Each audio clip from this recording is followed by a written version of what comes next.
अगस्त महीना शुरू होने में अब कुछ ही दिन बचे हैं। नया महीना अपने साथ कई बदलाव लेकर आ रहे हैं।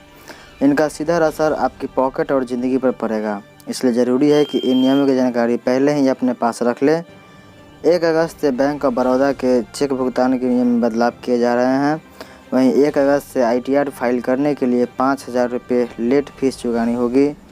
हम आपको ऐसे 4 बदलावों के बारे में बता रहे हैं जिनका असर आप पर पड़ेगा।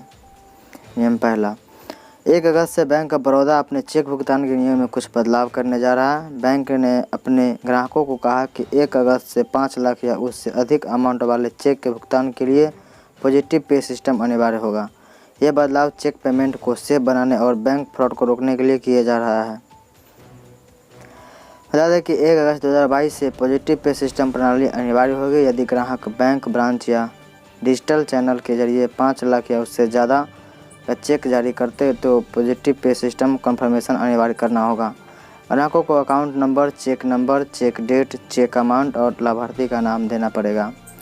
पंजाब नेशनल बैंक ने भी इसी साल 4 अप्रैल से पॉजिटिव पे सिस्टम लागू किया है। यदि ग्राहक बैंक ब्रांच या डिजिटल चैनल के जरिए 10 लाख रुपया और उससे ऊपर के चेक जारी करते हैं तो पॉजिटिव पे सिस्टम कन्फर्मेशन अनिवार्य होगा।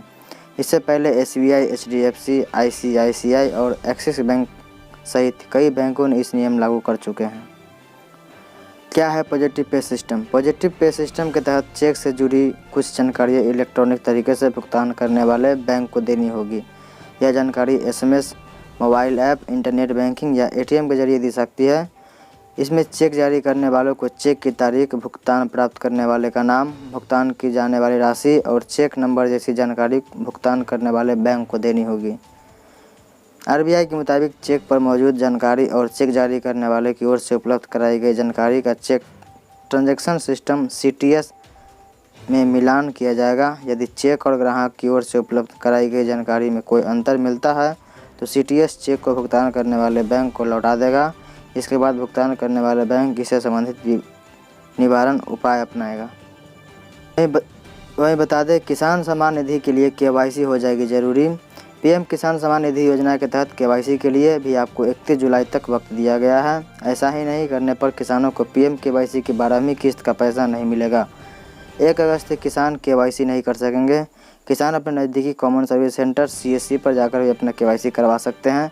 इसके अलावा घर बैठे ऑनलाइन PM किसान की आधिकारिक वेबसाइट के माध्यम से KYC करा सकते हैं। वित्त वर्ष 2022-21 के लिए 25 जुलाई 2022 तक 3 करोड़ से ज़्यादा इनकम टैक्स रिटर्न दाखिल हो चुके हैं। इनकम टैक्स रिटर्न दाखिल करने की आखिरी तारीख 31 जुलाई 2022 है। ऐसे में इनकम टैक्स डिपार्टमेंट ने लोगों से जल्द इनकम टैक्स रिटर्न फाइल करने को कहा। पिछले वित्त वर्ष 2020-21 में आखिरी तारीख पिछले साल आखिरी तारीख बढ़ाई गई थी 31 दिसंबर 2021 तथा कुल 5.89 करोड़ ITR दाखिल हुए थे। लेकिन income tax return ITR file करने की तारीख नज़दीक है। इंडिविजुअल और सैलरीड एम्प्लॉयड जिनको अकाउंट ऑडिट की ज़रूरत नहीं है, इसके लिए फाइनेंशियल ईयर 2020-21 और असेसमेंट ईयर 22-23 के लिए ITR दाखिल करने की आखिरी तारीख 31 जुलाई 2022 है।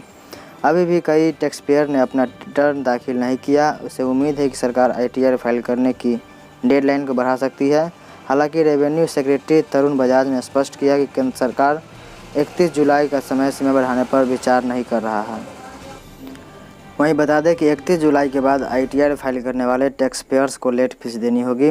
अगर किसी इंडिविजुअल टैक्स पेयर की सालाना आय 5 लाख रुपये से ज़्यादा है तब उसे 5,000 रुपये की लेट फीस देनी होगी। अगर टैक्स पेयर की एनुअल इनकम 5 लाख रुपये से कम है तो उसे लेट फीस के रूप में 1,000 रुपये भरने होंगे। चौथी खबर गैस सिलेंडर को लेकर हो सकता है। हर महीने की 1 तारीख को LPG गैस सिलेंडर की कीमतें की समीक्षा की जाती है। ऐसे में नेचुरल गैस की बढ़ती कीमतें के कारण इस बार घरेलू और कमर्शियल दोनों तरह के गैस सिलेंडर की कीमतों में इजाफा हो सकता है।